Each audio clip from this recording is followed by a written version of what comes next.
hadn't been back to that part of Montana since the divorce. My ex-husband, Mark, bought that cabin before we even met, tucked away deep in the pines at the base of a ridge near Flathead Lake. We used to spend weekends there, away from the noise of town, but I hadn't seen it in nearly 15 years. After the split, I wanted nothing to do with it. I told myself I'd never go back, and for years I didn't.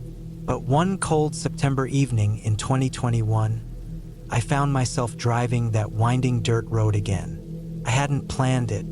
I was visiting an old friend in Kalispell, and on my way back to Missoula, something in me turned the steering wheel when I saw the old sign for Lake Ridge Road. It was as if my body made the decision before my mind caught up. I told myself I just wanted to see what it looked like now, maybe even get closure. The road was worse than I remembered. The gravel was chewed up with potholes, and the forest felt heavier, the trees crowding closer to the road. My headlights bounced off trunks, caught glints of water from puddles, and the air through the cracked window smelled damp and earthy. The deeper I went, the more I wondered why I was doing this at all. But something about the thought of that cabin, sitting alone out there all these years, pulled me forward. When I finally reached the turnoff, my stomach sank. The path to the cabin was almost swallowed by weeds and brush. Branches scraped the sides of my car as I forced it through. My chest felt tight, but I kept going until the cabin came into view. It looked smaller than I remembered, like the forest had grown taller around it and pressed it down. The roof sagged slightly on one side, and the porch rail was broken in the middle. The windows were dark, but I could see faint reflections of the trees moving in the glass. The whole place had a hollow, forgotten look, and yet I couldn't shake the feeling that it wasn't entirely abandoned. I cut the engine and sat in silence. The woods around me were so quiet it made my ears ring.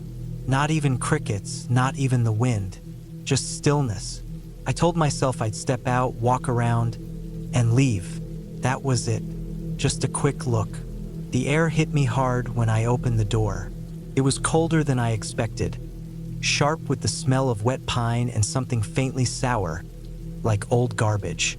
I walked slowly up to the porch. Each step on the wooden boards groaned louder than the last. I put my hand on the doorframe, and the rough wood sent a splinter into my skin. I pulled back, but the sting was enough to remind me I was really there. The door was locked, but I knew where Mark used to keep a spare key, under a loose plank on the porch. I crouched, slid the plank aside, and there it was, rusted but still there. My heart pounded harder as I held it. Part of me didn't want to open that door, but I did. The smell hit me first, stale, damp, and something else I couldn't name, like old sweat that had sunk into the wood. My eyes adjusted slowly to the dark inside. Dust floated in the thin beams of light sneaking through the curtains. The furniture was still there.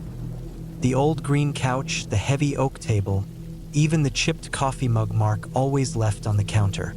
It was like stepping into a room that had been frozen in time, except for the layers of dust and the cobwebs that spread from corner to corner. I walked farther in, my footsteps loud against the wooden floor. Each creak echoed, making me feel like I wasn't alone. The cabin had always been small, just one main room, a tiny kitchen, a bedroom, and a bathroom, but it felt different now. The walls seemed closer, the shadows heavier. I tried to breathe steady, but my chest felt tight again. On the kitchen counter, I noticed something strange. A can of beans. It wasn't dusty. The label was clean, the metal shiny. I picked it up, and the expiration date read 2023. My throat went dry. Someone had been here, recently. I set the can down slowly and listened. The silence pressed on my ears until I thought I'd hear blood moving in my veins. Then came a faint sound, a shuffle. It was quick, like the brush of fabric or a foot against the floor. My stomach dropped. I told myself it was an animal, maybe a raccoon that got inside. But I knew better. The sound came from the bedroom. My hands shook as I stepped toward the narrow hallway. The air felt colder there, heavier. I stood outside the bedroom door, staring at the gap at the bottom. No light, no movement. I pressed my palm against the knob.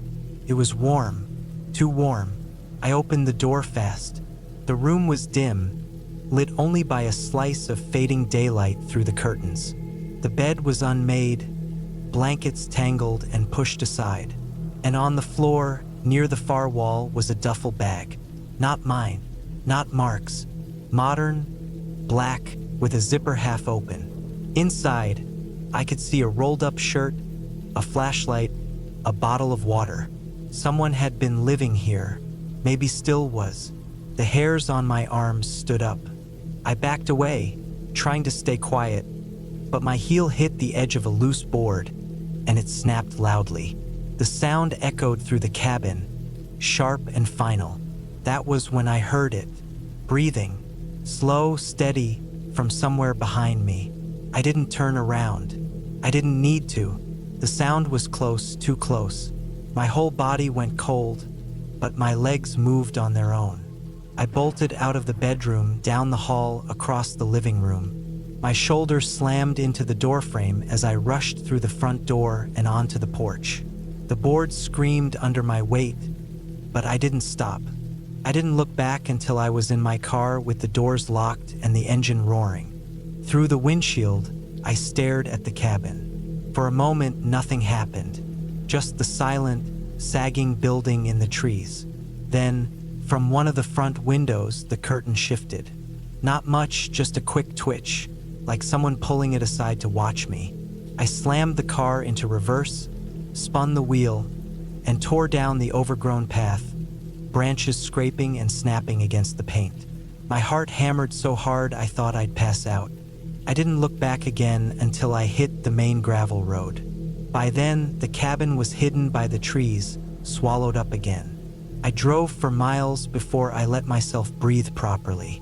My hands were shaking so badly I could barely keep them on the wheel. The thought kept clawing at me. Someone was living in that cabin. Someone had been there while I walked through, watching me, breathing behind me. When I finally got back to Missoula, I sat in my apartment with all the lights on until morning. I didn't call anyone, didn't tell anyone what happened. Felt like if I spoke it out loud, it would make it more real, like it would follow me back. But I know this much. I'll never go near that place again. Not the road, not the forest, not the cabin. Whatever was waiting inside that house, whoever had made it their own, I got too close once. That was enough. And I still can't shake the feeling that, for a few minutes that night, I was the intruder.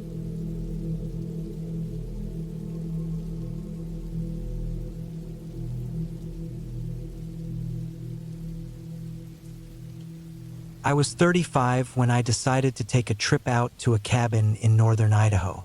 It was late October of 2003, a week before Halloween, and the days were already short and gray.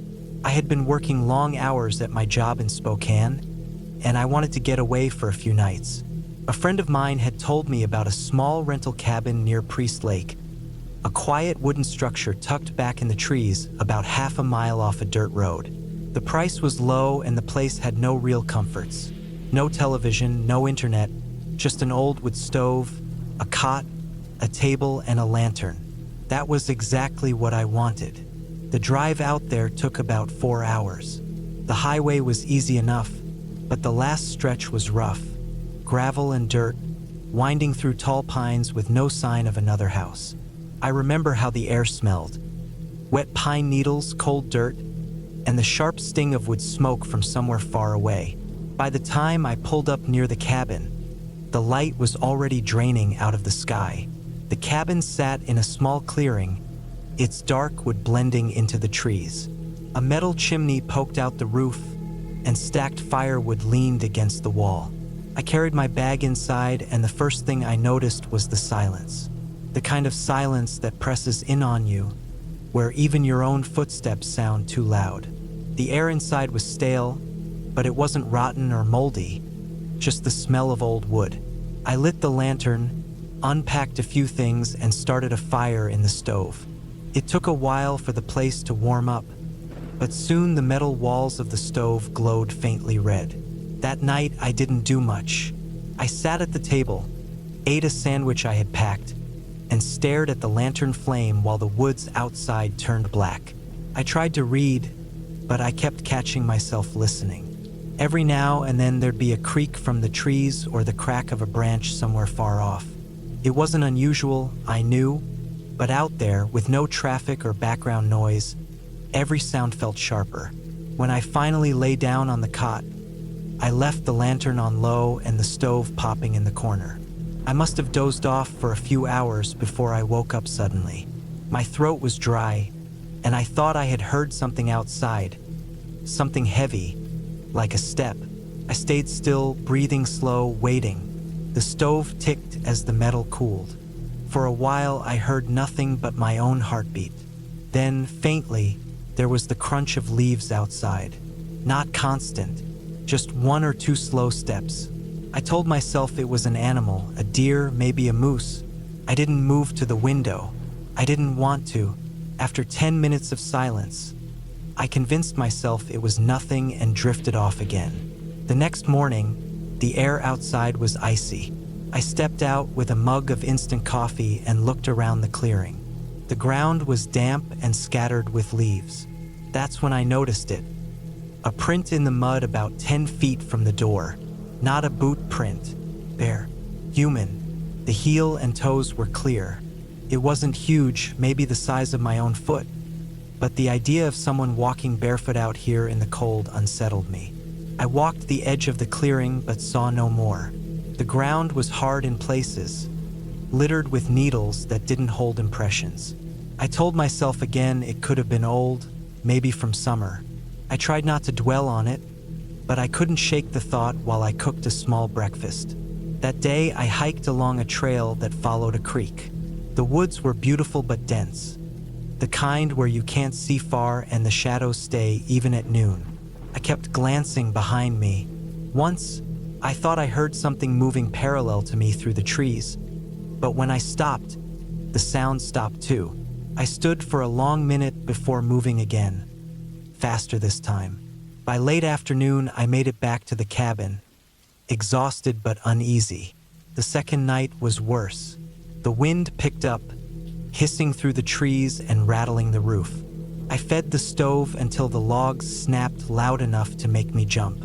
Around midnight, I woke again. The lantern had burned out, and the room was pitch dark except for faint glow from the stove. My bladder ached, and I knew I had to step outside. The cold hit me hard as I opened the door. I walked a few steps from the cabin, shivering, and that's when I heard it again. A branch breaking. Not in the distance this time, but close, too close. My eyes scanned the tree line, but I saw nothing. The hairs on the back of my neck stood straight. I hurried back inside, slammed the door, and dropped the bar across it. My hands shook as I fed the stove and relit the lantern. For hours I sat at the table, staring at the door, certain I was not alone out there. The next morning, I forced myself to look outside. The ground near where I had stood was marked with more prints. Bare feet again. 2, 3, maybe more, circling near the cabin just beyond the clearing. My stomach twisted when I saw one print that pressed deep, as if whoever made it had been standing still, watching. I should have left right then, but pride and stubbornness kept me from packing up. I told myself I could handle one more night. I tried to distract myself, splitting some firewood, cooking noodles, writing in a notebook. But as the sun dropped, dread built in my chest. That third night, I didn't even try to sleep. I kept the lantern burning bright and the rifle, which I had brought more for show than use, leaning against the table. The woods were alive with sound. Every snap and rustle made me stiffen. Then, around 2 in the morning, the sound changed. Not random cracks or wind, but deliberate. Footsteps, slow, moving around the cabin. The boards creaked as if weight pressed against them from outside. My throat closed tight. I sat frozen for what felt like hours. At some point, Exhaustion must have taken me because I woke to pale morning light pouring through the small window. When I stepped outside, my chest tightened. The ground was covered with tracks, dozens of them, circling the cabin, coming up to the door, even to the window. All bare, all human. That was enough. I packed everything in less than 10 minutes, tossing my bag into the truck bed and barely checking if I had forgotten anything. As I pulled away, my tires chewed up the soft ground, erasing some of the prints. The drive out felt endless, every shadow along the road looking like someone standing there, watching me leave. I never went back to that cabin. Later, when I told a ranger about the prints, he said it could have been squatters, drifters, or just someone messing around. But he admitted it was strange for them to be barefoot in the freezing nights. I didn't argue. I didn't want to know more. What stayed with me wasn't just the fear of being watched. It was the thought of how close they had come. Standing in the dark, only inches of wood between us. I had gone there to find quiet, but the silence I brought back with me was different. It was the silence of footsteps that stopped when I listened, the silence of someone waiting just beyond the edge of light. I learned something on that trip. Fear doesn't always come from what you see. Sometimes it comes from knowing that out there, in the black woods of America, someone might be standing barefoot in the cold, waiting with no reason you'll ever understand. And that thought has stayed with me longer than any night in the cabin.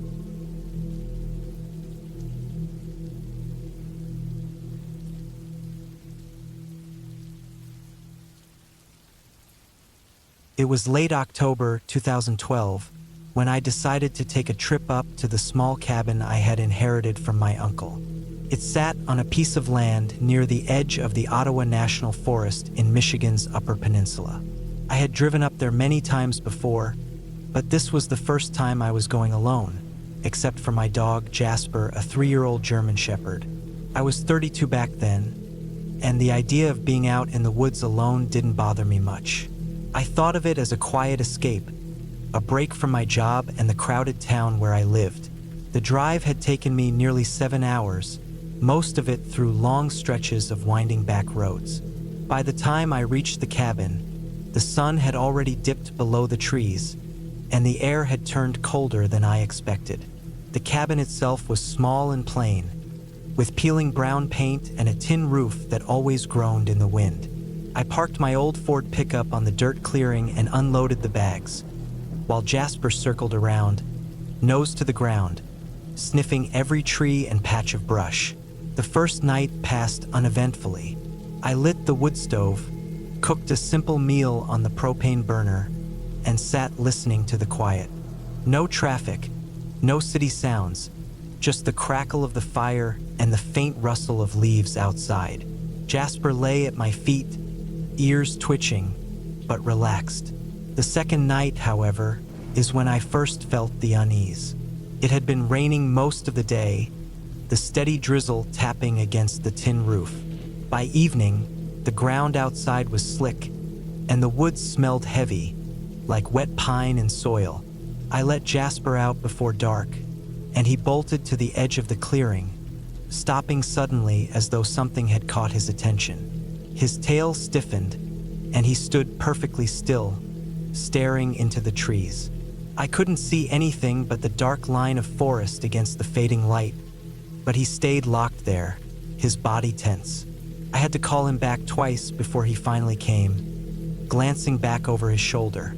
Later that night, around 1 a.m, I woke up to Jasper growling low in his throat. He was at the window, his nose pressed against the glass, hackles raised. My first thought was deer, maybe even a bear, since I knew black bears wandered through these woods. But the sound that followed didn't fit.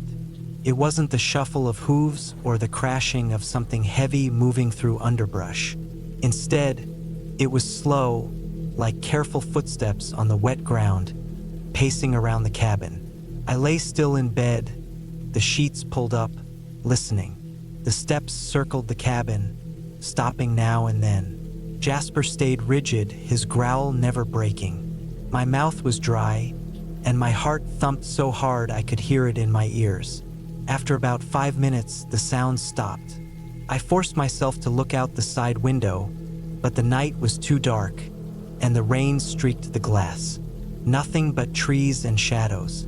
The next morning, I checked the area around the cabin. The soil was soft from the rain, and sure enough, there were footprints.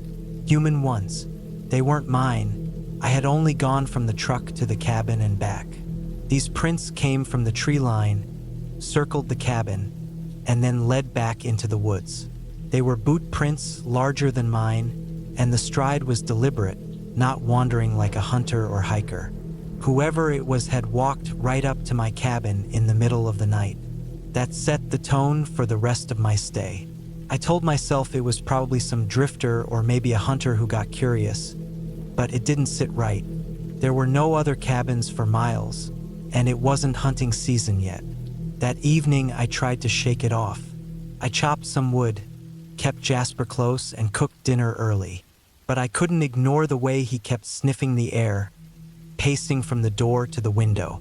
Around 9, I made sure all the doors were locked and the shutters pulled tight. I left the lantern burning while I lay in bed, Jasper curled beside me. The night dragged. I kept waking up to small noises, the wind creaking through the boards, branches scraping against the cabin. Then, sometime past midnight, Jasper shot up, barking so loud it made me jolt upright. There was a thump against the side of the cabin. Not the roof, not the ground, against the wall. Another thump followed, like someone pressing or hitting the wood. I grabbed the hunting rifle my uncle had left in the cabin. My hands shook as I loaded it. Jasper growled, his eyes fixed on the door.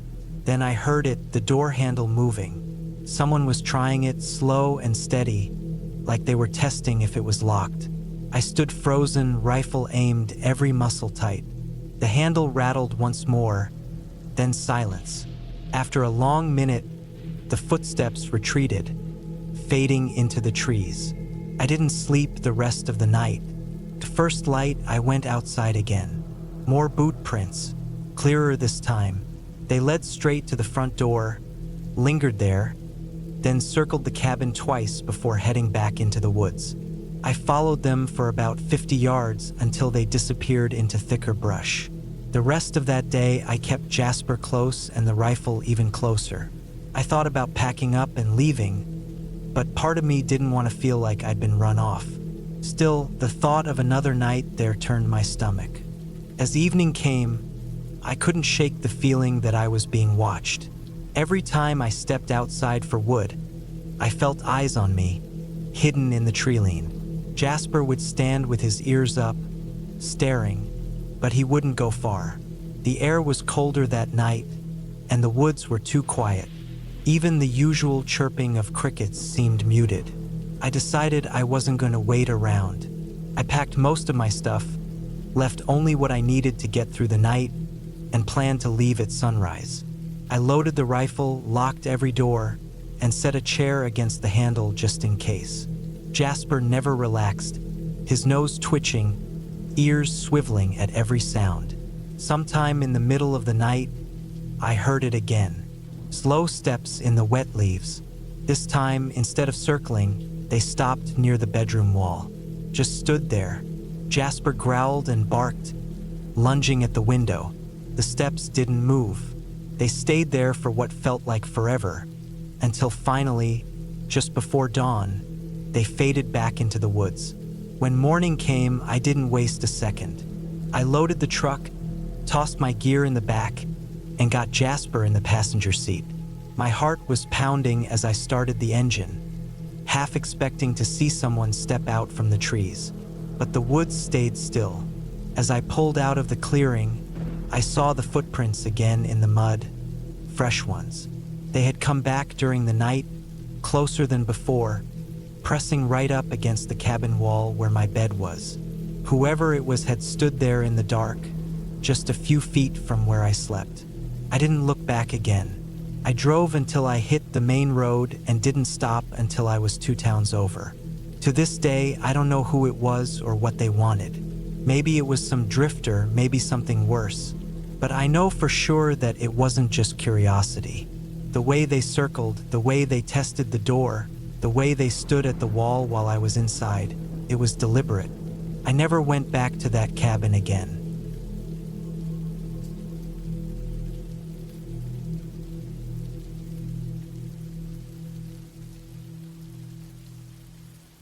The rain had been falling steady for hours, thick drops slapping against the leaves and turning the dirt road into a mess of mud.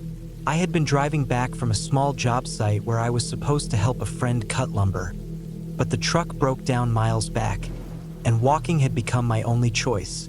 By the time I stumbled off the road into the trees, I was soaked through.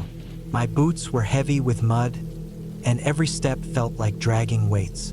I remember looking at my watch. It was close to 10 at night, though the clouds and rain had made it feel like midnight long before. The woods around me weren't unfamiliar.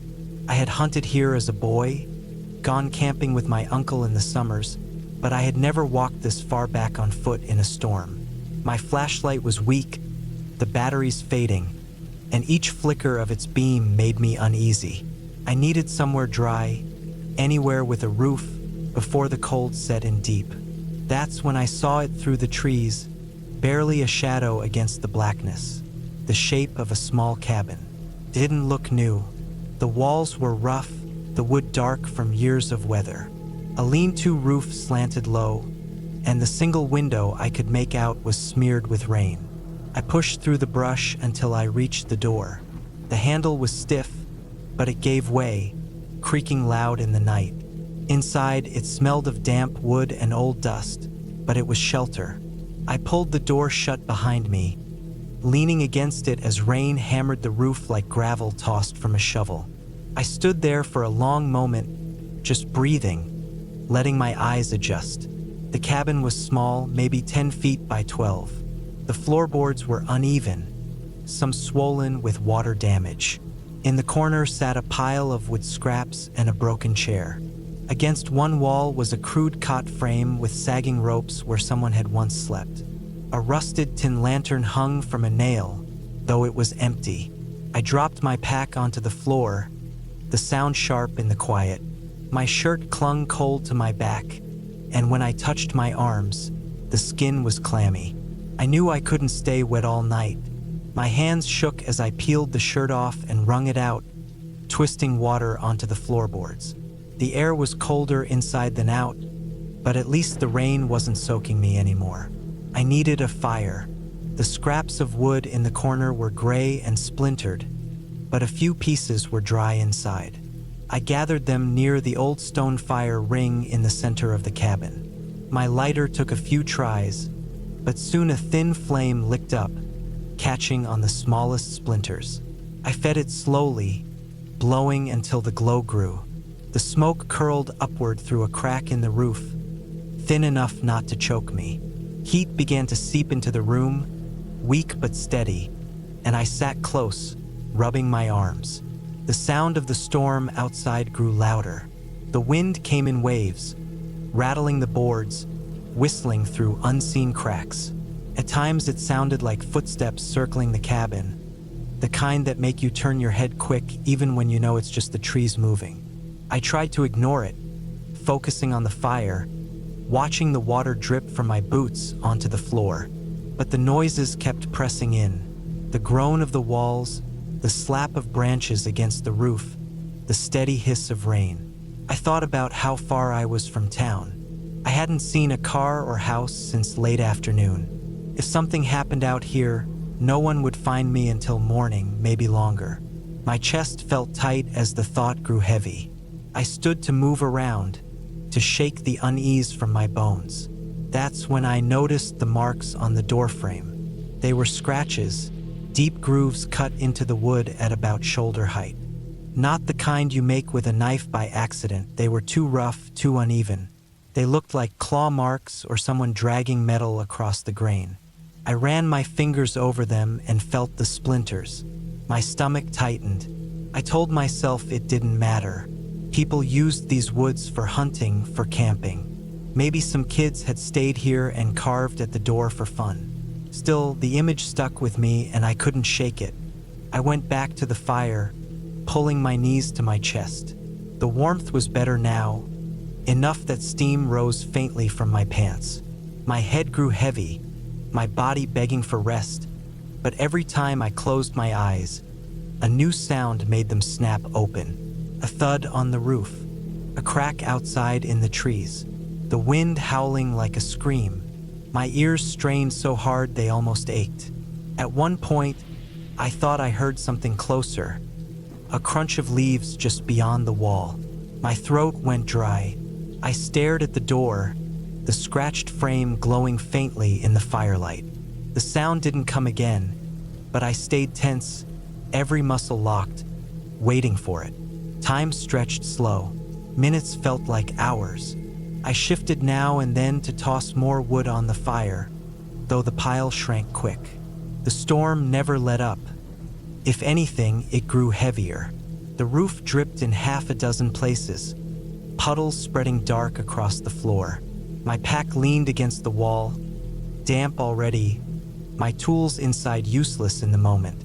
I thought of leaving, but stepping back into that black rain seemed worse. At least here I had heat, a roof for walls. Out there was nothing but mud and darkness. So I stayed. By early morning, when my watch showed nearly 5, the fire had shrunk to embers, glowing faintly in the ash. My eyelids burned with tiredness, but I kept them open, waiting for the light. Slowly, the gray of dawn seeped through the cracks, soft at first, then stronger. The storm eased to a drizzle, the wind calmer now, though the trees still dripped heavy. When I finally stepped outside, the world smelled of wet earth and pine. The ground was slick, my boots sinking in with each step, but the air felt lighter. I looked back at the cabin once more. In daylight, it seemed smaller, weaker than it had in the dark. The scratches on the doorframe were clearer too, raw and deep. They weren't old. They had cut through fresh layers of wood, the edges sharp. My chest tightened again at the sight, but I forced myself to turn away. I walked the long road out, my legs stiff, my body aching with fatigue. Each mile felt endless, but the sky cleared slowly, patches of blue showing through. By the time I reached the main road where the truck had died, I could hear birds again, their voices sharp and normal after the long night.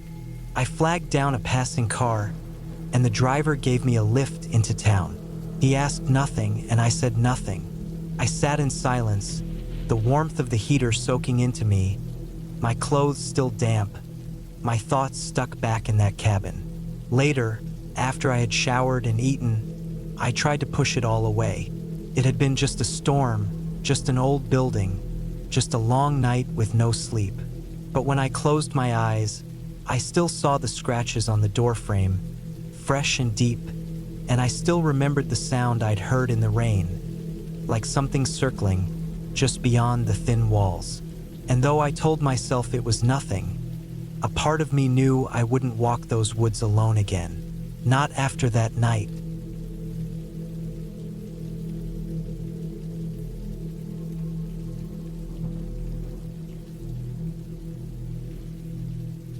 I remember the first time I saw the cabin. It was in northern Michigan, not far from the edge of the Manistee National Forest. The year was 2014, and I had just turned 28. Back then, I used to hike alone, usually without telling anyone where I was going. I liked the silence, the way the woods seemed to swallow the noise of the world. But that day, I went farther than I should have. It was late September, one of those weeks where the air carried both the sharp bite of fall and the faint warmth of summer that refused to die. I had been following an old logging road, overgrown with weeds and broken branches. I thought I might find the remains of the railroad tracks I'd read about in a book on the history of the area. Instead, I found that cabin. The trees thinned a little, and there it was, sitting crooked on a patch of land that looked like it had been forgotten decades ago. The roof sagged in the middle, the windows were boarded or shattered, and the door leaned as if a hard wind would tear it right off. The whole place had the feel of something not just abandoned, but unwanted, like people hadn't simply left. They had made sure not to come back. I should have walked past it, but my curiosity got the better of me. I stepped closer, crunching over dry leaves, noticing details that only made the place more unsettling. The wooden siding had gone gray and soft from years of weather. Some planks had warped and split, exposing dark gaps between them. Around the foundation, weeds and small trees had started to grow, wrapping their roots into the cracks. There were no signs of recent visitors, no boot prints, no beer cans, no spray paint like you often find in these kinds of places. It was just there, still and quiet, waiting. I walked around the outside first. The back had a small porch, the railing half gone, boards missing from the steps. There was an old metal washtub tipped on its side, filled with rainwater gone brown with leaves. The forest pressed close on every side. Standing there, it struck me how cut off the place really was. Even if I yelled, no one would hear me. Against my better judgment, I pushed the front door. It resisted for a second, then creaked open into darkness. The smell hit me first. Damp wood, mold, and something faintly sour like rotting fabric. I pulled my flashlight from my pack and clicked it on. Inside, the cabin was one large room with a loft above. The beam from my light cut across old furniture.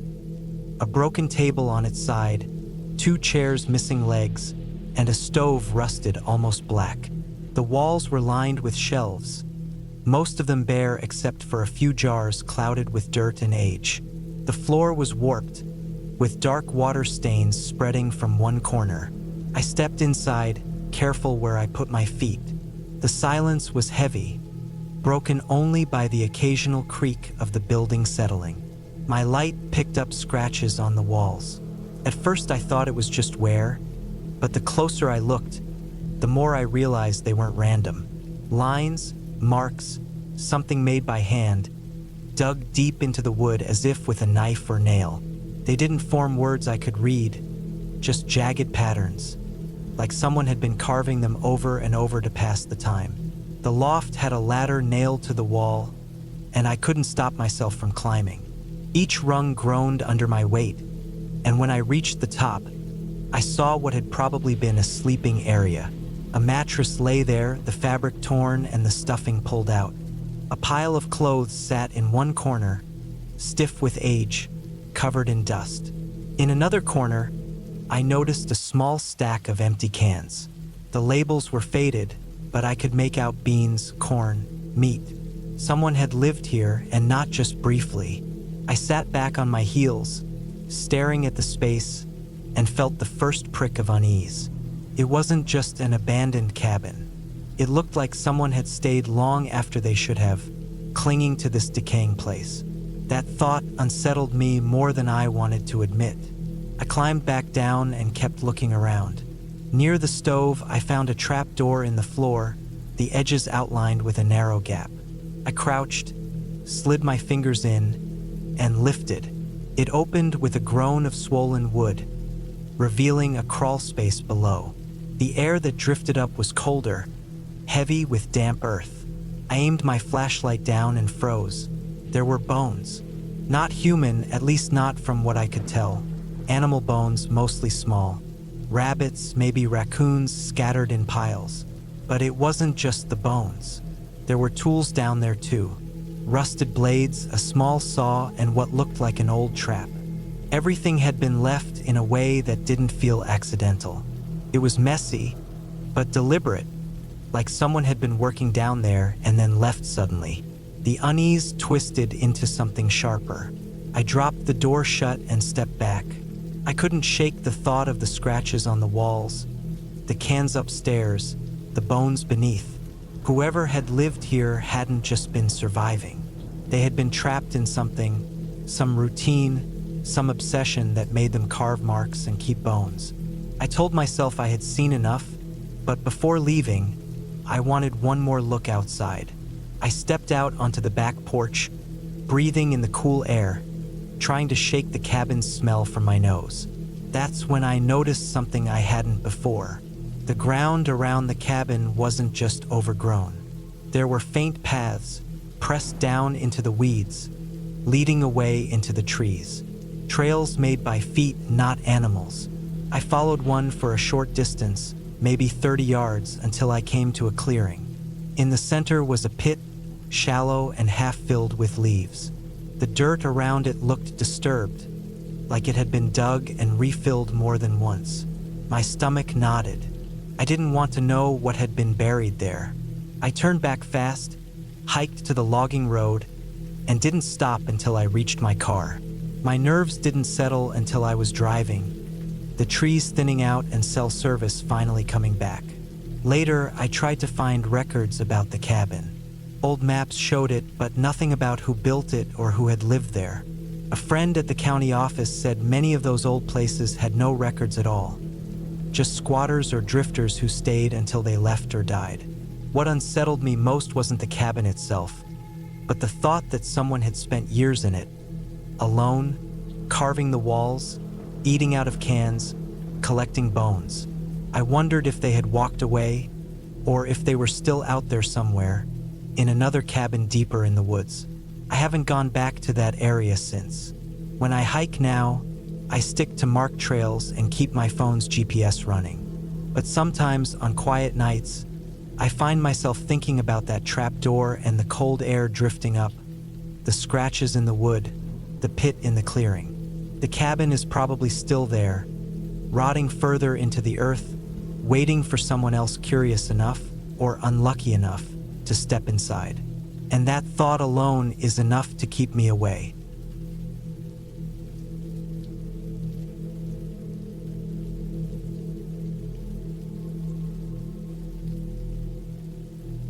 I was 32 when I rented a cabin in the north of England, near the edge of the Lake District. It was late autumn, 2011, and I had been worn out from months of overtime at work. I thought a quiet break in the countryside would reset me. The listing showed a simple wooden cabin, tucked behind rows of old oak trees, with a stream not far off. It wasn't meant to be anything fancy, just 4 walls and a roof where I could read, sleep, and breathe air that didn't smell like exhaust fumes. I drove up from Manchester on a Thursday afternoon, the rain chasing me along the motorway until the roads narrowed into winding lanes. The hills rose and fell around me, green fading into brown where the bracken had died off for the year. By the time I reached the small dirt track that led to the cabin, the sky was already heavy with clouds. The track was uneven, full of stones and wet leaves, and I had to take it slow to avoid bottoming out the car. The cabin was smaller than the photos made it look. A single story, dark with siding damp from the rain, and a metal chimney poking up from the roof. The windows were streaked, and the front steps sagged slightly. Still, it had a kind of charm. I told myself it didn't matter, it wasn't about luxury. I unpacked, lit the small wood stove in the corner, and settled in. The first night was uneventful. Rain tapped against the roof, and the wind dragged through the trees. I had no phone signal, but I didn't mind. That was part of the point of coming out here, to be away from everything. I read for a while, listened to the creaks of the old structure, and eventually fell asleep. The second night felt different. I had gone for a long walk in the late afternoon, following a trail that led past stone walls and through empty fields. When I got back to the cabin, the light was thinning, and fog had begun to slide in low over the ground. I made something to eat, lit the fire, and tried to relax. But I couldn't shake the feeling that the cabin seemed smaller, almost pressing in on me. I brushed it off as tiredness. Around 9, I stepped outside to bring in more firewood. That's when I first saw her. At the edge of the trees, about 20 yards away, stood a woman. She wasn't moving, just standing there. She wore a long coat that reached almost to her boots. Her hair was dark and messy, hanging low over her face. At first, I thought maybe she was a hiker or a local passing through, but something about her stillness unsettled me. She didn't have the posture of someone who had just wandered there. She looked planted, fixed. I waited for her to call out or wave, but she didn't. She just stood there. I carried the wood inside, closed the door, and told myself not to be ridiculous. People lived all around this area, even if they weren't close by. Maybe she was just walking home. Maybe she was lost. I tried to convince myself of that. But when I checked the window 10 minutes later, she was still there. In the same place, same posture, facing the cabin. The fog was creeping thicker now, but I could make her out. A dark figure at the line where the trees began. I didn't go outside again that night. The next morning, she was gone. I didn't find footprints in the wet earth when I looked, though the ground was soft enough it should have shown something. The trees were silent, except for the crows shifting above. I pushed the memory of her aside, made coffee, and tried to focus on the book I had brought. But I kept glancing out the windows, scanning the edges of the woods. That evening, just as the light began to drain, I saw her again. This time she was closer. She stood maybe 10 yards from the cabin, at the corner near the shed. Her coat looked dirtier in the dim light, her hair tangled. Again, she was just standing, as though waiting for something. My chest tightened. I could feel the heat of the fire behind me, the cold pressing in from the glass of the window. I didn't move for what felt like minutes. Then I forced myself to step away, to go sit down, to act like it wasn't happening. But my ears strained for sound, listening for footsteps on the porch. All night I woke in fits, listening to the wind. Every creak of the cabin felt amplified. When I finally got the courage to peek outside in the early hours, she wasn't there. By the third day, I was restless. I thought about leaving, but it felt stupid. How could I explain to anyone that I cut my trip short because I saw a woman standing outside? It sounded paranoid, even childish. So I stayed, but I kept the curtains closed. That night, it escalated. I was lying on the couch, the fire burned low, when I heard the crunch of leaves outside. My stomach knotted instantly. I muted my breath, straining to hear. The sound circled the cabin slowly, like someone walking just beyond the walls. Not fast, not frantic, deliberate. I didn't move. I didn't even reach for my bag where I had a small knife. I just lay there, the shadows flickering across the ceiling, while the footsteps traced the cabin's edges. After a while, they stopped. The silence that followed felt heavier than the noise had. I waited, frozen, until exhaustion finally dragged me under. When I woke, gray light filled the room. I went to the window carefully, peeled the curtain back an inch. The ground was disturbed. The damp leaves shifted. Someone had been walking there, circling close. I made my decision then. I packed my bag quickly, shoving clothes and books into it without folding them. I wasn't staying another night. Whatever this was, some local messing with me, someone unstable living rough in the woods. I wasn't sticking around to find out. As I carried my bag to the car, I glanced back at the tree line one last time. She was there again, this time in full daylight. Her coat looked torn, and her skin was pale. Her eyes were fixed on me, following my every step. She didn't come closer. She didn't say a word, but she didn't need to. Her presence was enough, a weight pressing down on every part of me. I got into the car, turned the ignition, and drove down that rough dirt track without looking back again. My hands were slick on the steering wheel, and my chest ached from how hard my heart was beating. I didn't stop until I was miles away, back on the main road, where the villages began again and people walked dogs and kids played by stone walls. Normal life, untouched by whatever that cabin was. I never reported it. I told myself she was just some stranger, maybe living rough, maybe unstable, maybe nothing more than someone who enjoyed frightening people.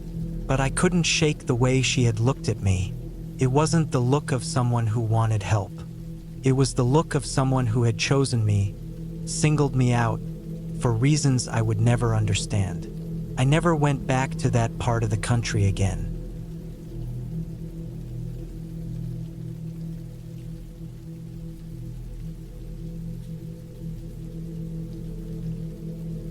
I grew up in the city, but a few years back I decided I wanted something different. I was 32 then, tired of apartment walls, the noise of neighbors, the endless traffic. I had saved up enough to get out, and when a small piece of land in rural Arkansas went up for sale, I bought it without thinking too hard. It wasn't much, just a few acres, an old barn falling apart, and a one-room wooden cabin that looked like it hadn't seen real care in decades. The cabin was small, crooked in some places, but it was mine. The land around it was quiet. Rows of broken fences ran through the fields, and the grass was overgrown. There were no close neighbors, only some scattered farms a mile or two down the road. At night, the silence was so deep it almost rang in my ears. At first, I found that silence calming. Later, I started to notice how heavy it felt. The cabin itself was simple. For wooden walls, a low tin roof, and a front porch with a single rail. Inside there was a wood stove, a cot, a table with one chair, and not much else. I spent my first weeks fixing things, patching leaks in the roof, clearing brush, mending parts of the fence. The more I worked, the more the place felt like mine. But something about the land made me uneasy. At night, when I stepped outside to use the outhouse, the fields looked different under the moonlight. The tall grass seemed to move even without wind, and I'd get the feeling something was watching me from beyond the tree line. I tell myself it was just deer, raccoons, or stray dogs, but the feeling never went away. One evening, late in September, I was working in the barn pulling out rotten boards when I noticed something strange. Behind a stack of old hay bales, there was a trapdoor in the dirt floor. It was small and square with a rusted iron handle. It looked like it hadn't been touched in years. I tried to pull it open, but the hinges were stiff with rust. After a lot of effort, I managed to lift it just enough to see there was a set of wooden steps leading down into darkness. The air that came out smelled like soil, mold, and something sour I couldn't place. I told myself I'd check it out another time, maybe when I had a better light. But after that, I couldn't stop thinking about it. Who built it? Why hide it? It didn't make sense. That night, I lay in bed listening to the woods outside. Usually, it was just crickets, the occasional coyote howl, or the rustle of something moving in the brush. But this time, the sounds felt closer, heavier. I heard what I thought were footsteps in the grass, slow and deliberate, circling the cabin. My pulse started racing. I didn't have curtains, so I could see the outlines of the fields through the glass, pale under the moon. I forced myself to stay still, staring at the ceiling, waiting for it to stop. Eventually, the noises faded, but I didn't sleep much. By morning, I convinced myself it was just animals. Still, when I went outside, I saw something odd. In the dirt near the porch, there were footprints. Not boots, not shoes, bare feet, and they were bigger than mine. The toes dug deep into the soft earth, as if whoever it was had been standing there for a while. That was the first time I felt real fear on that land. Over the next week, I kept noticing signs. Fence posts knocked down. A chicken I bought from a nearby farmer torn apart in its pen. The outhouse door swinging open even though I swore I had latched it. Each night I'd lie in bed with the heavy silence pressing against the cabin walls, waiting for some sound to confirm what I already felt, that someone was out there, watching. Finally, I decided to go back to the trapdoor in the barn. I brought a flashlight and a crowbar to force it open. The hinges screamed as I pulled it back. Dust rose from the hole, and the smell was worse than before. I climbed down slowly, the wood steps creaking under my weight. The space below wasn't big. It was a dugout room, maybe 10 feet wide, with low dirt walls. The ceiling beams looked like they were rotting. On the floor, I saw blankets, cans of food, and empty bottles. There were bones too, small ones, probably animals, though I didn't look close enough to be sure. Someone had been living down there. My throat went dry as I swept the flashlight around. On one wall, there were scratches, long vertical marks carved deep into the dirt, like someone had been clawing or counting days. The blankets were damp, dirty, but not old. Someone had been there recently. I climbed out fast, heart pounding. I slammed the trapdoor shut and dragged a heavy crate over it. The thought that someone might be living on my land without me knowing made me sick. That night, I didn't sleep at all. I sat by the window with my rifle across my lap, staring out at the fields.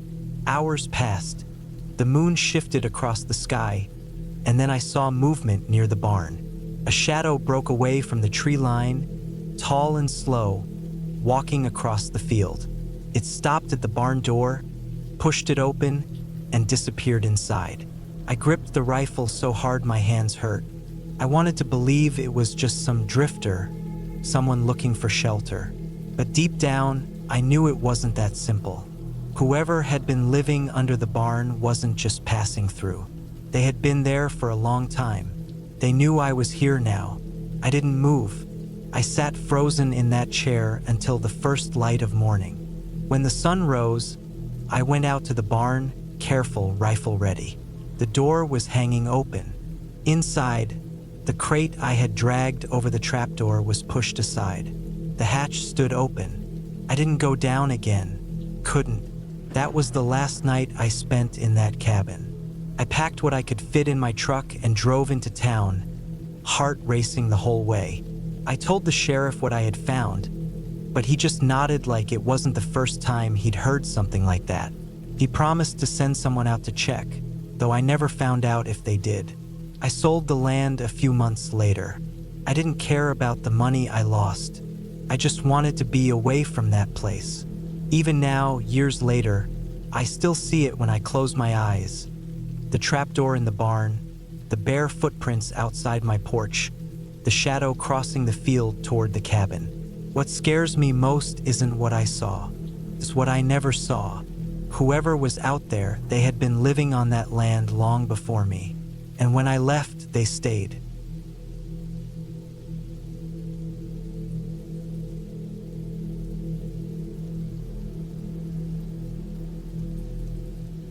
I was 34 years old when I decided to spend a week alone in a cabin out in the hills of northern Arkansas. It was October of 2011, the time of year when the nights start to bite with a sharper kind of cold and the days are shorter, gray skies pressing down on the empty land. I rented the cabin from a man who lived 2 towns over. It was simple, wood walls, tin roof, no television, no internet, just a small wood stove, a propane lamp, and a bed that looked like it hadn't been used in years. I told myself I wanted the quiet, the break from everything. I had been working too much, and I thought maybe if I sat out there, far away from roads and people, I'd clear my head. The cabin sat a mile off a dirt road, hidden behind a stretch of thick pine and oak trees. A narrow path wound its way up to it, just wide enough for a truck. But once I parked and shut the engine off, the silence rushed in heavy, as if I had stepped into another world. No traffic, no voices, just the occasional crow in the distance or the creak of the trees. The first 2 days were uneventful. I spent them chopping wood from the pile of logs behind the cabin, taking short hikes, and writing in a notebook. Nights were darker than I was used to, so dark I couldn't see the tree line even a few feet from the porch. The only light came from the glow of the oil lamp and the faint red pulse of the stove's fire. The silence was strange but not unwelcome. It was only after the 3rd night that things started to shift. It was just past midnight when I woke up. At first, I didn't know what had pulled me from sleep. The fire in the stove had burned low, leaving only a faint orange glow. I lay there listening. The cabin was old, and wood pops and shifts when it cools. But this sound was different. It was faint but steady. A crunch, then a pause. Another crunch. It took me a few seconds to realize what I was hearing. Footsteps on leaves outside. I lay completely still, holding my breath. My heart started to thud against my ribs. Out here, in the middle of nowhere, there wasn't any reason for someone to be walking around this late at night. My first thought was an animal, but animals don't sound like that. These were heavy, deliberate steps, the kind a person makes when trying not to be heard. I forced myself up and slipped to the window. The glass was cloudy with age, but I could make out the shapes of trees swaying in the wind. Nothing else.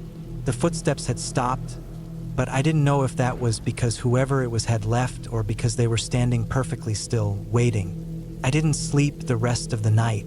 Every creak of the wood, every flicker of the fire, every gust of wind through the trees set me on edge. When dawn finally came, I went outside. The ground was damp from frost, and I saw them immediately. Footprints in the soft dirt near the edge of the cabin. They weren't mine. They circled around the building, pausing near the back window before heading off into the trees. The prints were large, the kind of heavy boots someone would wear for work or hunting. The sight of them sent a cold weight through my stomach. I tried to reason with myself. Maybe a hunter had gotten lost. Maybe someone had just wandered too far. But the way the prints circled the cabin made it clear this wasn't an accident. Someone had been watching. I told myself I'd leave the next morning. I had 2 more nights paid for, but it didn't seem worth it. That day, I stayed close, splitting more wood, keeping busy. But the unease never left. As the sun went down, I stacked the stove full, locked the door, and sat in the chair facing the window with a flashlight beside me. The night dragged on. Around 1 in the morning, I heard it again. The crunch of leaves, closer this time, slower, as if whoever it was wanted me to hear. My skin prickled. I turned off the lamp, leaving the stove's faint glow. I sat there, gripping the flashlight, hardly breathing. After a minute, the sound shifted. Something brushed against the wood wall of the cabin. A slow, dragging sound, as if a hand had run along it. I froze. The sound moved toward the window. I didn't dare shine the light. The glass was too thin. I didn't want to show I was right there. My heart pounded so loud I was sure it could be heard outside. After a long moment, the sound stopped. Silence. I stayed awake until dawn, not moving, not even blinking sometimes, waiting for something to happen. When daylight came, I went outside again. More tracks in the dirt, circling again, pausing near the door. This time there were 2 sets, one larger, one smaller. Whoever had been there wasn't alone. That was enough. I packed my bag as fast as I could, loaded the truck, and drove the mile-long path back to the dirt road without looking back. I didn't breathe easy until I saw the highway. When I returned the key to the man who rented me the cabin, I didn't explain. I didn't say a word about the footsteps, the tracks, or the sound of a hand dragging across the wall. I just handed him the key and drove off. I think about it often. Not ghosts or anything unreal, just people. Out there in the dark woods with no one else around, someone had been walking circles around that cabin. Maybe more than one. They never tried to break in. They never made a sound louder than footsteps and that brush against the wall. They just let me know they were there. That was the worst part. Knowing someone was watching, close enough to touch the walls, standing in the black woods while I sat inside, pretending I was safe. I don't go out to cabins anymore. The silence doesn't feel like peace to me now. Feels like waiting.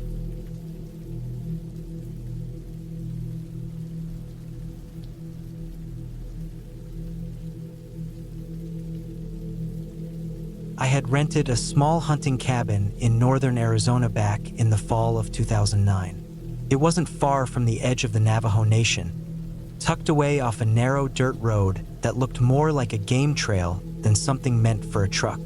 I was 32 at the time, and I had taken a week off from work because I wanted to spend a few days away from everything.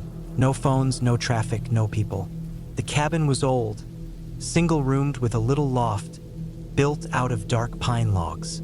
It had a wood stove in the corner, a creaky bed, and shelves stocked with old camping gear from whoever had used it before.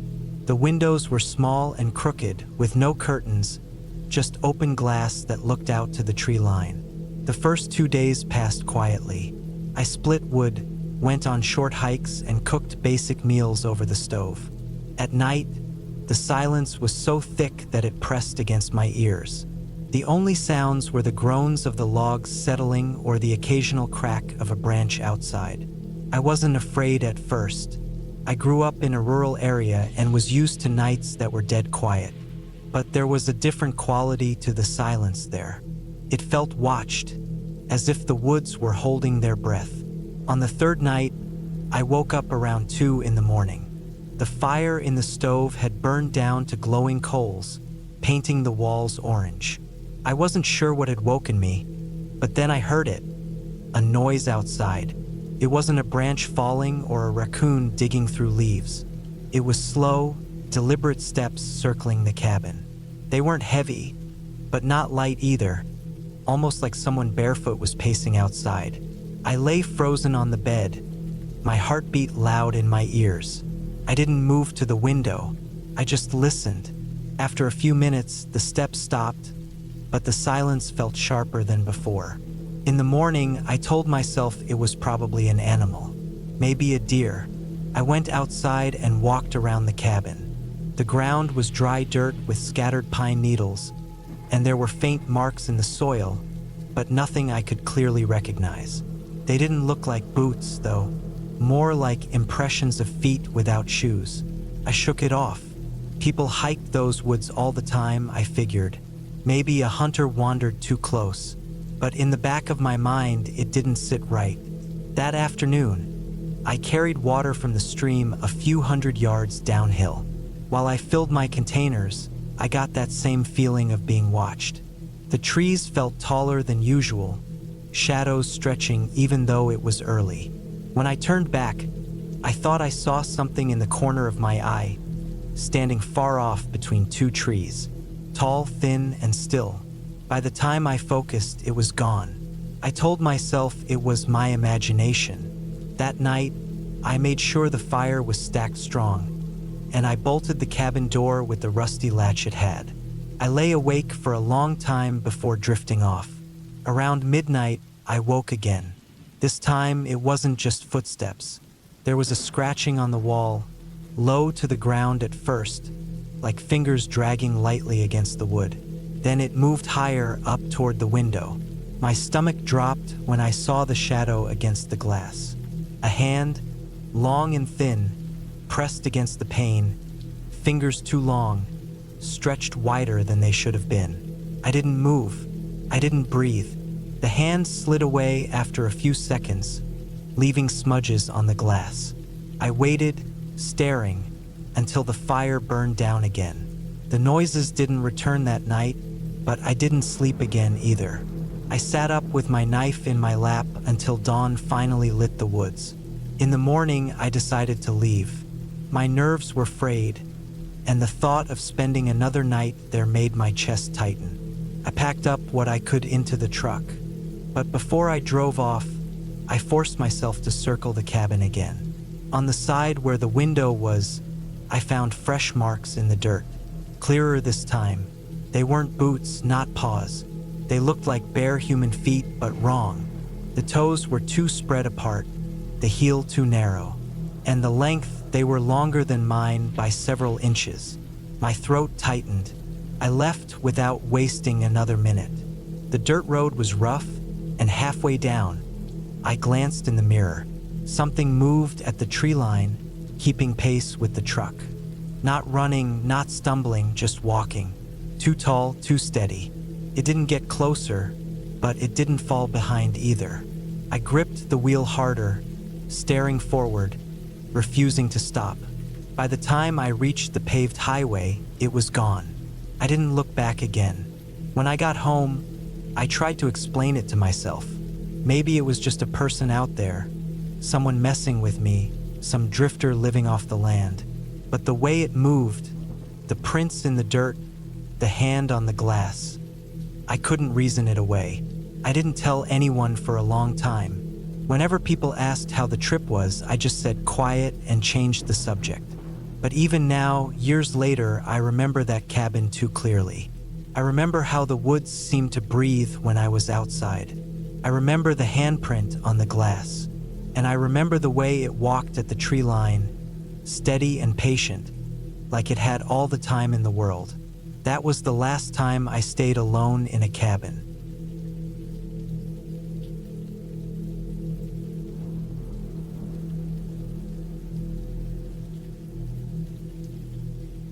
I had been hunting for a few years, nothing too serious, just weekends here and there, mostly for the peace and quiet of the woods rather than the kill. In the fall of 1998, a buddy of mine told me about an old hunting cabin in northern Minnesota that hardly anyone used anymore. It was deep in the woods, far from the paved roads, sitting on a patch of state land that felt cut off from everything. He swore the deer ran thick out there and said I could use the cabin for a week since he wouldn't be going that year. I liked the idea of being alone, just me in the woods, so I packed my truck with supplies, food, kerosene lanterns, extra shells, a sleeping bag, and enough wood to keep me from freezing if the cabin stove didn't work. It was early November when I drove up. The highway cut through flat farmland, then gave way to endless pine and birch. The air was colder than I expected, sharp enough to sting my face when I rolled down the window. By the time I left the main road and followed the rutted dirt path my friend had described, it was mid-afternoon. The trees swallowed the sky, and the deeper I went, the more I felt like I was leaving behind anything familiar. My tires cracked over frozen mud and dead leaves, and the smell of damp pines seeped into the cab. When I finally spotted the cabin, it almost blended into the woods. The place was old, dark logs stacked with moss between the cracks, the roof sagging under years of snow and rain. A rusty stovepipe poked from the side, bent a little as if a heavy branch had once struck it. The door hung on mismatched hinges, but it held. No power lines, no sound of people, just stillness. I carried my gear inside. The floor creaked under me, and dust floated in the thin light that came through two small windows. The cabin was one room, nothing more than a square box with a potbelly stove in the corner, a wooden bunk nailed against the wall, and a table made from rough boards. There was an old axe leaning in the corner, its handle cracked but solid. A pile of wood sat inside by the stove, gray and dry. It smelled of mildew and ash. I spent the rest of daylight stacking some of my own firewood outside and checking the area. No fresh tire tracks except mine. No sign that anyone had been there in months. That comforted me at first. No one to bother me, no hunters crowding the woods. Just me. By the time the sun went down, I had a fire going in the stove, the cabin warming up enough to take the edge off. I sat on the bunk, eating canned beans out of the tin, listening to the stove pop. Outside, the forest was dead silent except for the occasional crack of ice in the distance. That first night, I didn't sleep well. The bunk creaked every time I shifted, and the cabin seemed to amplify every little sound. Something moved outside, twigs snapping, slow crunching in the snow. I told myself it was just deer or maybe a raccoon. I kept my rifle leaning against the wall within arm's reach, just in case. Still, I couldn't shake the feeling that the woods were heavier than they should have been, like the silence was watching me. The days went by in a routine. I hunted in the mornings, sometimes seeing deer in the distance but never close enough for a clean shot. The woods were dense, branches clawing at my jacket, the ground uneven and frozen. I'd come back to the cabin by late afternoon, cook something on the stove, then sit by the fire until night swallowed everything. That kind of isolation does something to your head. You start noticing small details, the way the wind shifts, the hollow sound of your boots on frozen ground, the way the trees creak like doors opening. By the third night, things felt different. I woke to a sound outside, closer this time. Not the quick rustle of animals, but slower, heavier. Footsteps. At least that's what it sounded like. Crunch, then a pause. Another crunch, then another pause. I sat up on the bunk, heart racing, the stove's orange glow barely lighting the room. The sound circled the cabin, deliberate, like someone walking slowly around it. I gripped my rifle and held my breath. I wanted to call out, but something in me didn't want to make a sound, didn't want whoever or whatever it was to know I was listening. The footsteps stopped near the door. For a long moment, there was nothing, just silence pressing against the walls. I stared at the door, half expecting it to open, but it didn't. After a while, I must have dozed off from exhaustion, rifle still in my hands. When I woke, daylight was cutting through the cracks in the logs. The ground outside was frozen hard, and I couldn't find any tracks near the cabin. I told myself I was imagining it, that the woods played tricks on people when they were alone too long. But I couldn't shake the unease. That day in the woods, every sound made me twitch. Every crow's caw felt too close. I kept checking behind me as I walked, the hairs on my neck standing up like static. On the 5th night, it happened again. The footsteps came later, maybe past midnight. This time they didn't circle the cabin. They approached straight from the trees and stopped right outside the wall where my bunk sat. I could hear the weight pressing into the snow, the crunch of it compacting under each step. Then nothing, just breathing. Slow, steady breathing, so faint I thought it was my own at first. But I held my breath, and it kept going. I froze in place, gripping the rifle so tight my knuckles hurt. The breathing stayed for what felt like forever, then faded back into the woods. I didn't sleep again that night. The first light, I packed my gear. I told myself I'd hunt one last morning and then head out. But out in the trees, the silence felt thicker, heavier, like the woods didn't want me there anymore. By the time I returned to the cabin to load the truck, I saw something that made my stomach sink. The axe that had been leaning in the corner inside the cabin was stuck in the woodpile outside. I knew I hadn't moved it. That was it for me. I tossed the rest of my gear in the truck without care and left the cabin behind. The dirt road felt longer on the way out, the trees closing in on both sides, but once I hit the paved highway, I felt like I could breathe again. I never went back to that cabin. My friend asked me how it was, and I just told him the hunting was bad, not worth the trip. I didn't say a word about the footsteps or the breathing or the axe. Even now, years later, I don't have an explanation for what I heard. Maybe it was a drifter, maybe someone living off the grid, maybe just my own mind breaking under the weight of being alone. But one thing sticks with me more than anything, the fact that someone had been inside the cabin while I slept, close enough to move that axe, close enough to watch me without me knowing. That thought still crawls under my skin. It wasn't ghosts or monsters. It was worse. It was someone real.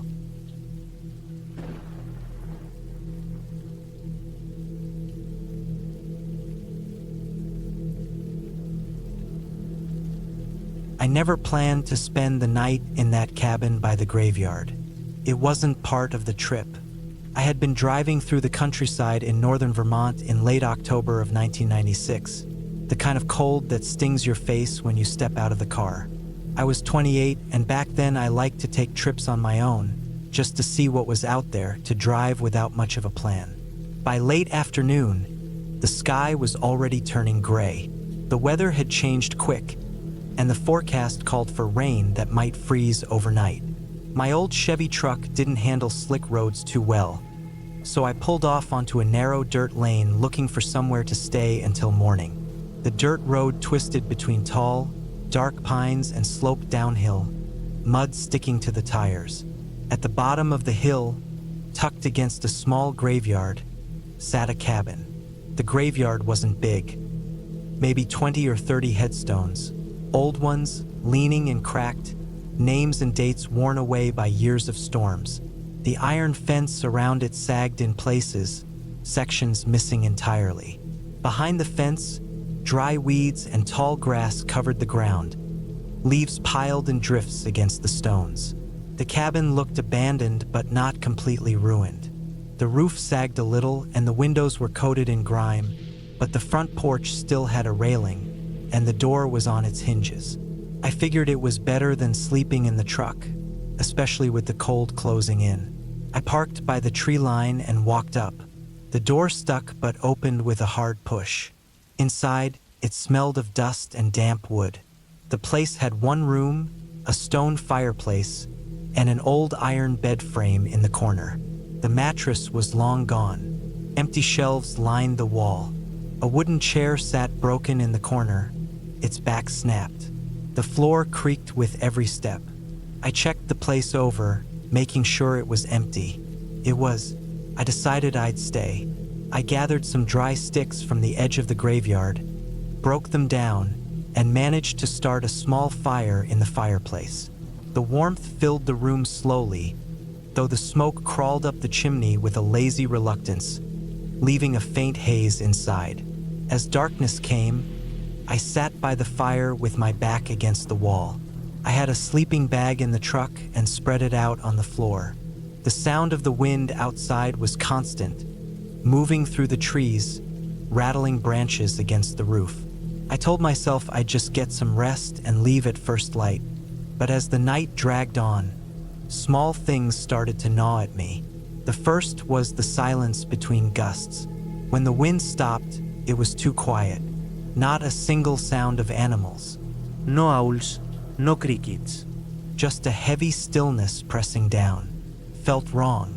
Then there were the footsteps. At least they sounded like footsteps. Slow, crunching steps on the dead leaves outside, circling near the graveyard. I held still, my body tense, straining my ears. The fire had burned low by then, just a dull orange glow in the hearth. I told myself it could have been deer, but the steps were too steady, too measured.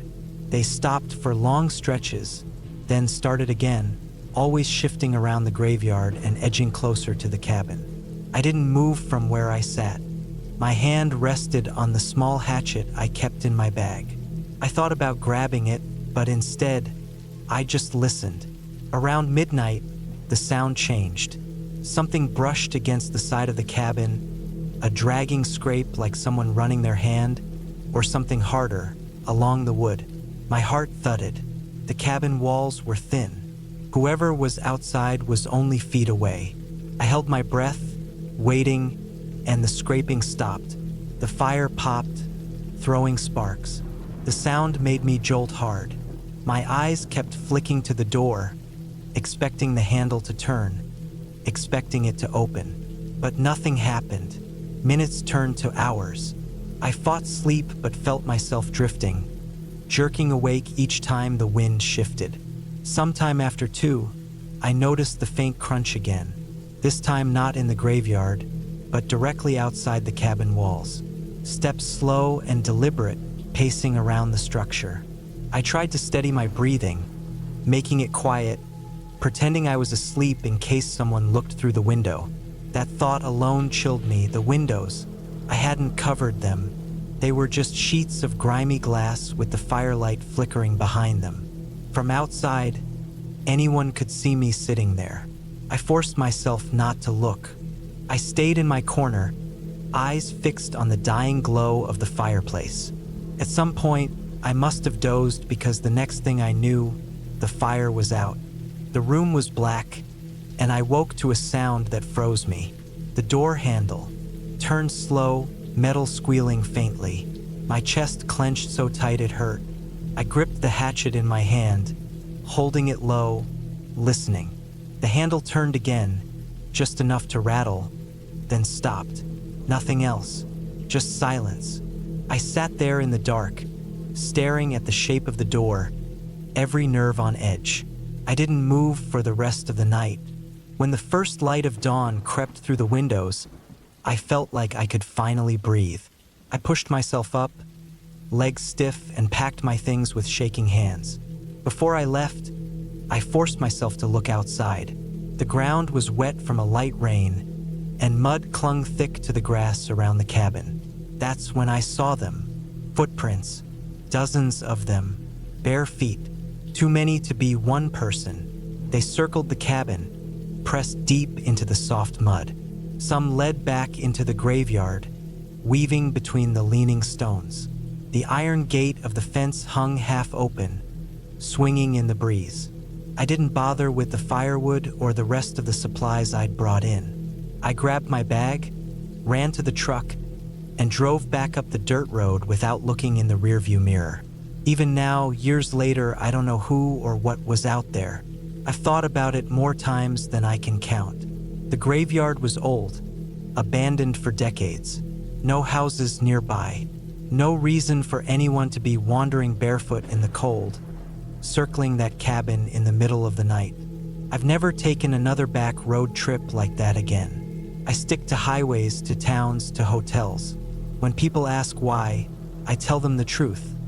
Because once you've sat in the dark while strangers move around you, watching, waiting, listening at your door, you don't go looking for that kind of quiet ever again.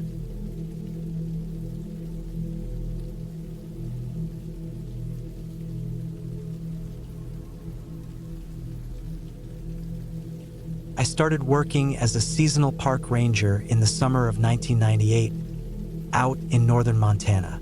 I was 27 back then, just trying to make enough money while figuring out what I wanted to do with my life. The park wasn't as busy as the national ones you see on postcards.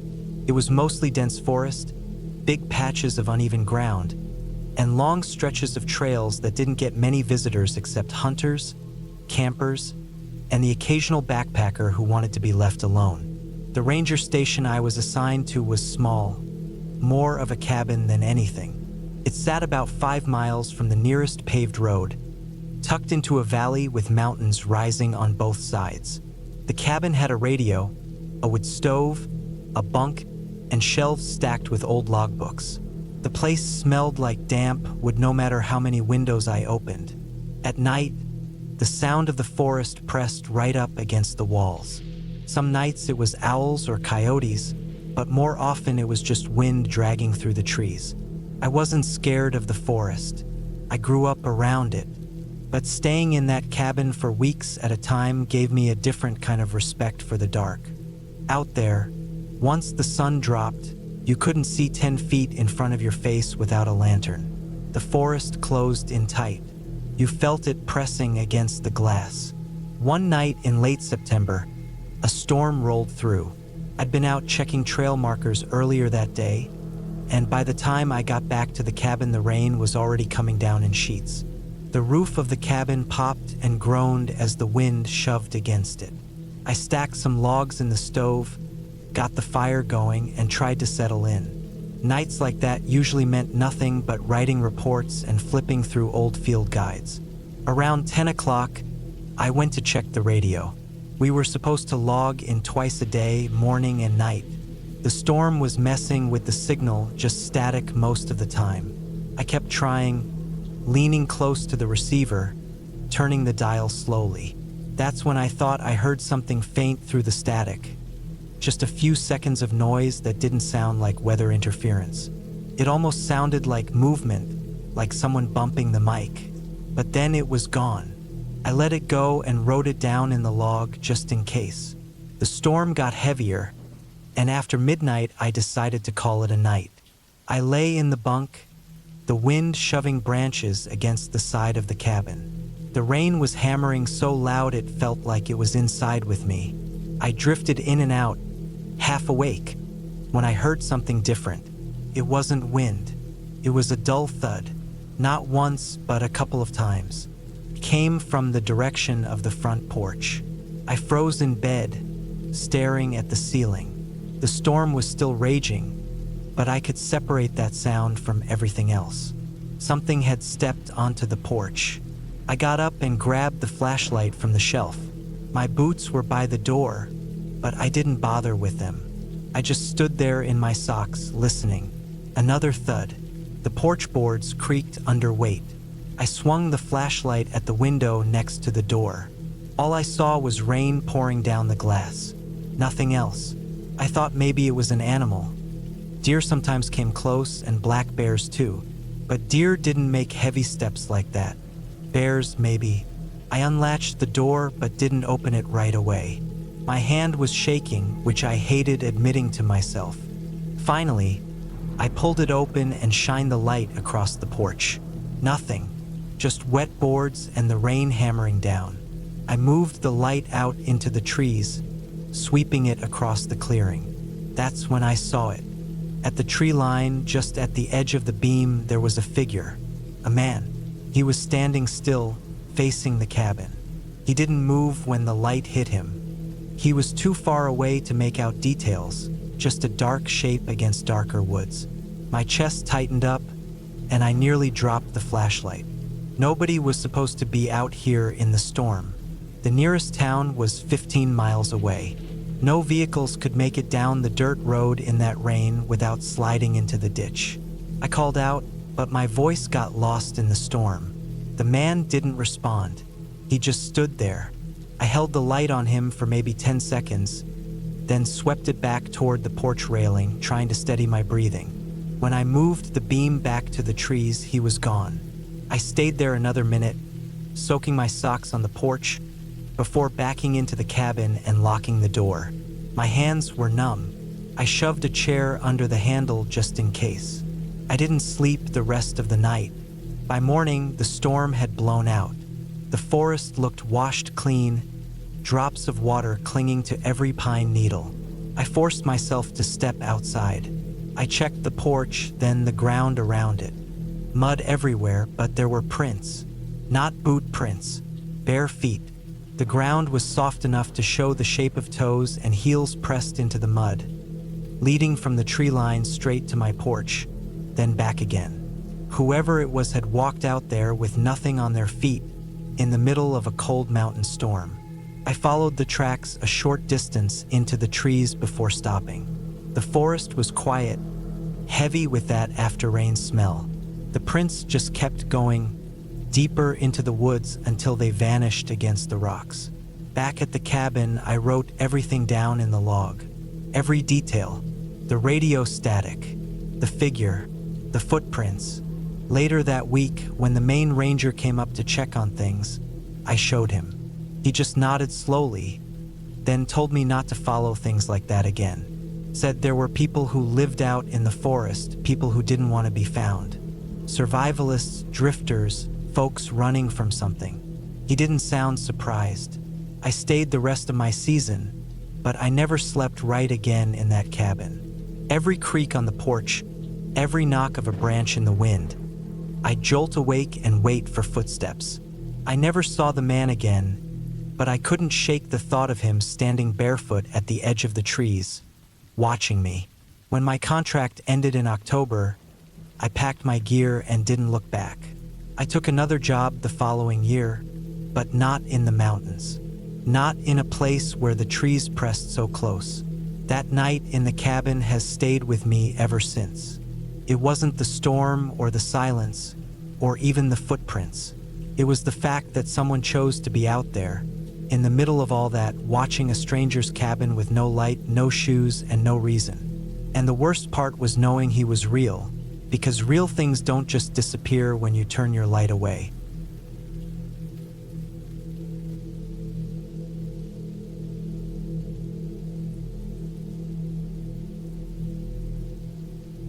I was 34 the summer I decided to spend a week alone in a cabin my uncle had left behind after he passed. It was tucked into the woods of northern Maine, a squat log place built back in the 70s, with no running water and only a wood stove for heat. I thought it would be quiet, a way to clear my head after months of stress at work. I drove up from Boston in early August, took the winding dirt road 10 miles off the highway, and finally pulled into the overgrown driveway late in the afternoon. The cabin was smaller than I remembered. I had been there once as a kid, maybe 10 years old, but now, standing in front of it as an adult, it looked more like a hunting shack than a home. The wood was gray and weathered, the front steps sagged, and the door stuck when I pushed it open. Inside, it smelled of damp pine and dust. The furniture was simple: 2 wooden chairs, a little table, a narrow bed in the corner with a thin mattress. Mice had gotten into the old cupboard, judging by the droppings. I unpacked the groceries I had brought, set up my sleeping bag on the mattress, and lit a lantern as the light started to fade. The woods around the cabin were quiet, except for insects buzzing and the occasional call of a bird settling down for the night. I told myself the stillness was what I wanted, but that first evening, it pressed down on me heavier than I expected. The first 2 days were uneventful. I chopped some wood, read a paperback I'd brought, walked along the dirt trail that led deeper into the forest. I kept a small fire going at night and listened to the sounds outside, the scrape of branches against the cabin, the distant rustle of something moving in the undergrowth. It was the kind of solitude that can be calming for a while, until you realize how thin the walls are and how far away help would be if you needed it. On the third night, a storm rolled in. Heavy rain hammered the roof, and the wind rattled the shutters. I lay in bed with my lantern turned low, listening to it. At some point after midnight, I heard something different under the noise of the storm. A sharp crack, like a branch breaking, but heavier. Then the unmistakable sound of boots on wet ground outside the cabin. I froze. My uncle's cabin was miles from the nearest house. I hadn't seen a car or another person since leaving the highway. There shouldn't have been anyone out there. The footsteps came closer, slow and deliberate, circling the cabin. I lay in bed without moving, straining to hear over the storm. The steps stopped right outside the door. I could make out the sound of water dripping from clothes or gear. My heart was pounding so hard I felt it in my throat. After what felt like an eternity, the steps moved away, fading into the rain. I stayed awake until dawn, staring at the ceiling, telling myself maybe it had been an animal, though deep down I knew it hadn't. The next morning, I forced myself outside. The rain had stopped, and the ground was soft with mud. I walked around the cabin. There were prints, large boot prints, sunk deep into the mud just feet from the door. They weren't mine. The size and shape were different, wider. I followed them for a few yards before they disappeared into the trees. The whole day I couldn't shake the unease. I carried the hatchet with me, even when I went to the outhouse. I didn't see anyone, but I felt watched, like eyes followed me from the tree line. When night came again, I stacked wood against the door and kept my lantern burning longer than usual. I didn't sleep much. Around 2 in the morning, I heard it again. This time it wasn't footsteps, but the creak of the cabin's back window frame shifting. I lay still, gripping the hatchet in my hand, staring toward the dark corner where the window was. The sound stopped after a minute, but I didn't relax. I stayed like that until dawn, when I finally saw that the window latch had been pulled loose. I was done pretending. Someone was trying to get in. I packed my bag fast, threw everything into the car, and decided to drive back to the highway. I didn't care about the rest of the week, but when I went to start the car, the engine turned over once and died. I tried again and again, pumping the gas, but it wouldn't start. I popped the hood, checked the battery cables. They had been cut clean through. That was when the fear turned to something colder. It wasn't an accident. Someone had been at the cabin before dawn, maybe while I was inside gripping that hatchet, and disabled my only way out. I locked myself in the cabin again, this time nailing the window shut with old nails I found in the drawer. The hours crawled by. I rationed my food, drank from the water jugs I had brought, and kept the hatchet within reach. Every little sound outside made me tense. Branches breaking, crows calling, the wind shifting. It all seemed sharper now. On the 5th night, I heard movement again, but not close. Off in the trees, circling like whoever it was wanted me to know they were still out there. I couldn't see them, not even a shape, but the sound was enough. I stayed awake until sunrise, and when I finally stepped outside, I found fresh prints in the mud again, looping around the cabin, sometimes just a few feet from the walls. I lasted one more day before I couldn't take it anymore. I set out on foot with my backpack, heading down the dirt road toward the highway. It was over 10 miles, but I'd rather risk it than stay. The woods felt heavier with every step, and I kept checking behind me. Once, I thought I heard footsteps echo mine, but when I stopped, they stopped too. By late afternoon, I finally heard the distant sound of a truck engine. I waved my arms until a pickup slowed down. The driver was an older man who asked nothing, just gave me a long look and let me climb into the bed.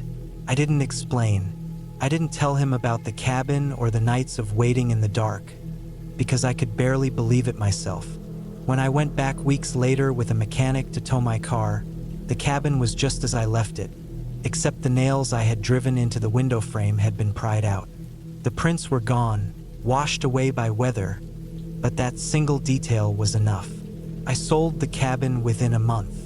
I never went back to Maine again. It's been years now, but sometimes at night, when I hear a creak outside my house or the scrape of branches against the siding, I remember those prints in the mud, the cut cables, the slow steps outside the door, and I think about how quiet the person was, how patient. Whoever they were, they never rushed. They had time. They knew I was alone. That's the part that stays with me the most.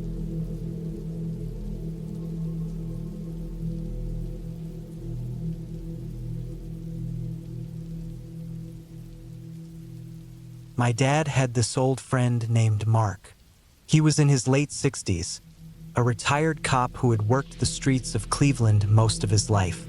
He was one of those guys who had seen everything: domestic calls gone bad, robberies, drug raids, shootings. He never talked much about it, but you could tell by the way he carried himself that he had memories he could never shake off. After retiring, he bought a small hunting cabin in the woods of northern Michigan. He liked the isolation, the quiet, the chance to just sit by the fire with a drink and not hear sirens or shouting neighbors. One summer, when I was 22, he invited me up for a weekend. My dad couldn't make it, so I ended up going alone. Mark said it was good to have company now and then, and since I liked the outdoors, I didn't think much of it. The drive up there took hours. I remember the last stretch of the road was nothing but dirt and gravel, lined with thick pine trees that seemed to swallow up the sunlight. By the time I reached the cabin, the sky had already started to dim. The cabin itself was simple: 2 rooms, with siding weathered gray from years of storms, and a stone chimney that looked like it might collapse if you leaned on it too hard. Inside, it smelled like smoke and old pine. Mark had a habit of keeping things neat, probably leftover from his years as a cop. Everything had its place: the rifles on the wall, the canned food stacked in rows, the boots by the door. He seemed glad to see me, even cracked a rare smile before showing me where I'd be sleeping. That first night was calm. We cooked steaks on the little wood stove, sat out back with a couple of beers, and watched the trees move in the breeze. Mark wasn't much of a talker, but when he did, it was usually worth listening to. He mentioned that the area wasn't as quiet as it looked. Sometimes, he said, he'd hear gunshots out in the distance at night, or trucks moving down the logging roads that weren't supposed to be used anymore. He brushed it off, said it was probably hunters or kids messing around. Still, he always kept his sidearm close, and I noticed a shotgun leaned against the wall near his bed. The second night is when things got strange.